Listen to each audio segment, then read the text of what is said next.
Hi all, welcome to my presentation, Public and Private Information System. Before we discussing about the private and public information system, let us discuss what is a system.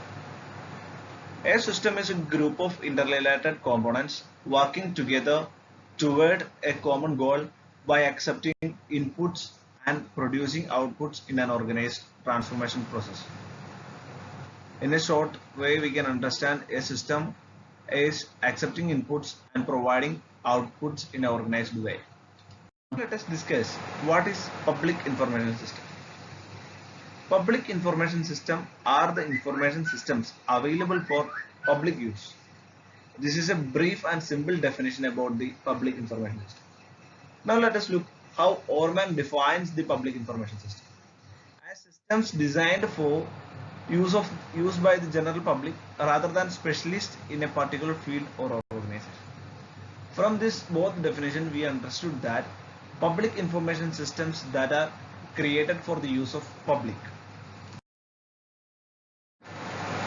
He identifies three generations of public information systems.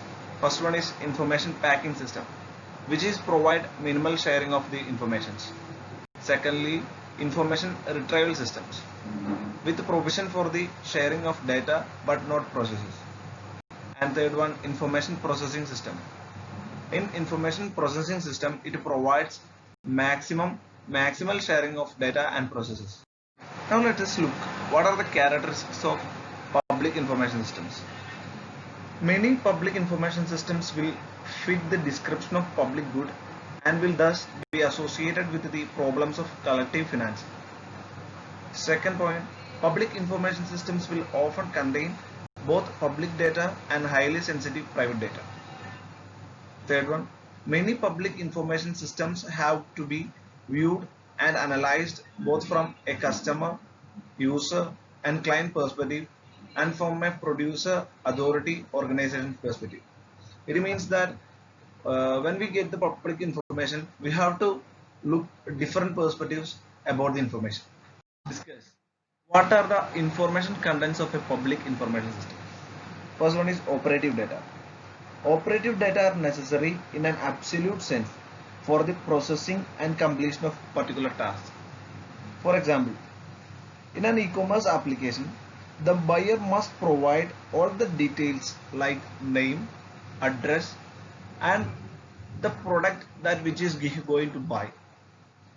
And also the seller must provide all the details of the product that he is going to sell like color, price and the quality and the size of the product and the reviews of the product that has written by the users.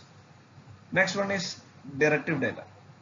Directive data in contrast to operative data are not necessary in an absolute sense for the proper functioning of the supported process, but directive data are valuable for the efficiency of the process and for the quality of results. The directive data are always valuable for the efficiency and the quality of the results. Next one is procedural data. What is a procedural data? These are descriptions and representations of the rules of some kind. It means that procedural data includes some rules and regulations about the data. Next one is metadata. It is briefly defined as data of data. The relation between data and metadata may often be quite straightforward. Now let us look what is process data. Process data, also called as paradata. They are the feedback from the process that they are informed about. For example, paradata may inform about whether a certain transaction was successfully processed or not. If the transaction was failed, it will show what kind error was occurred. From the process data, we can understand because of what reason the process is failed, and we can make it correct. Now let us look what is archival data. Archival data, also called record by modern archivists. It should have a more important role in future systems than they are having using today. Next one is private information systems.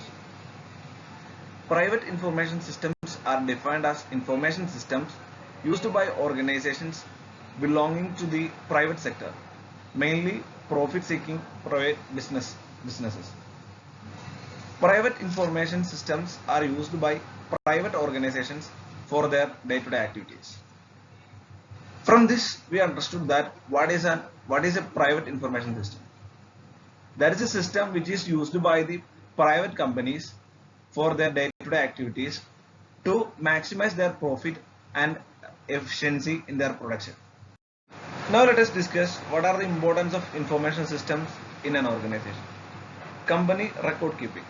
It is very important thing to keep all the records of a company.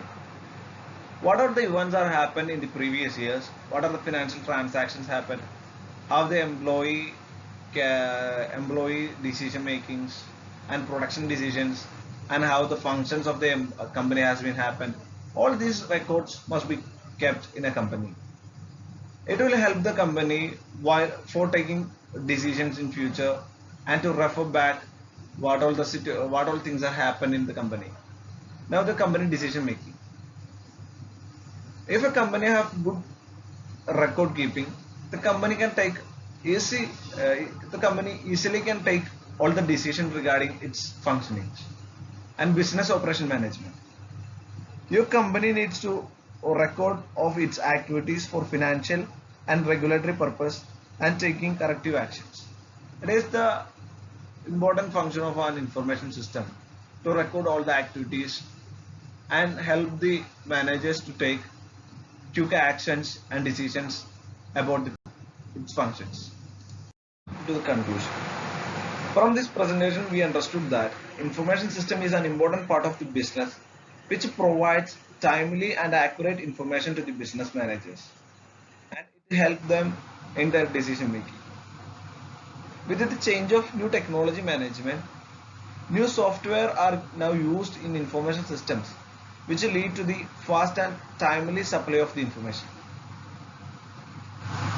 But information systems have to face certain challenges like implementation cost, employees resistance to change, server crash problems, and learning of new system problems, and up-to-date information, etc. From this presentation, we understood that what are the importance of private and public information systems. That's all. Thank you.